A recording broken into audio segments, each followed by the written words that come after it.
অস্তিত্বের লড়াইয়ে আমরা একতাবদ্ধ।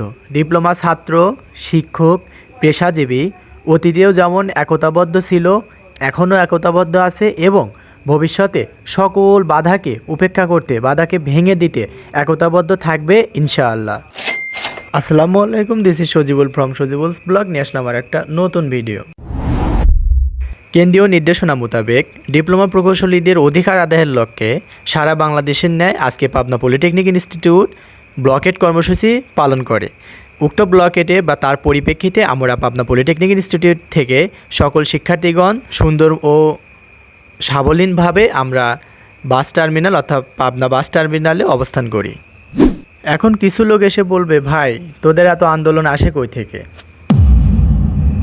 ডিপ্লোমা পাশ করার পর একজন ডিপ্লোমা প্রকৌশলী শুধুমাত্র একটা পোস্টে আবেদন করতে পারবে, সেটা 10ম গ্রেডের সাব অ্যাসিস্ট্যান্ট ইঞ্জিনিয়ার। তো কথা হচ্ছে নিজের জমিতে এসে অন্যজন দখল নেবে আর আমরা চুপচাপ বসে থাকবো, এমন গাধাটাও আমরা নয়।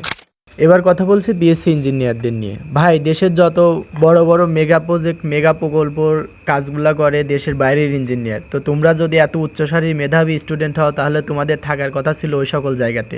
তা না, নিজেদের অবস্থান দেখাইতে পারতেছো না, কম্পিটিশন যোগ্যতা নাই, 802nd ক্লাস অফিসার অর্থাৎ তোমাদের নিম্ন পদে যারা আছে তাদের সঙ্গে ভার্সেস করতে। তো এত হীন মনোমানসিকতা কীভাবে হয় এটাই আমার মাথায় ঢোকে না। যাই হোক, কারোর রুচির দুর্ভিক্ষ হইলে আমাদের কিছু বলার নেই, কিন্তু আমাদের একটাই কথা, আমাদের অধিকারে কেউ আঘাত আনলে আমরা কেউ ছেড়ে কথা বলবো না।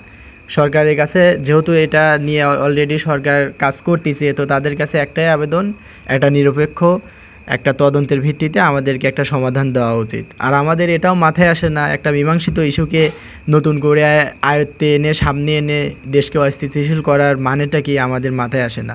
তো যাই হোক, ডিপ্লোমা ভাইদেরকে বলছি, স্টুডেন্টকে বলছি, তোমরা আমাদের সাথে থাকো, আমরা আছি ইনশাল্লাহ।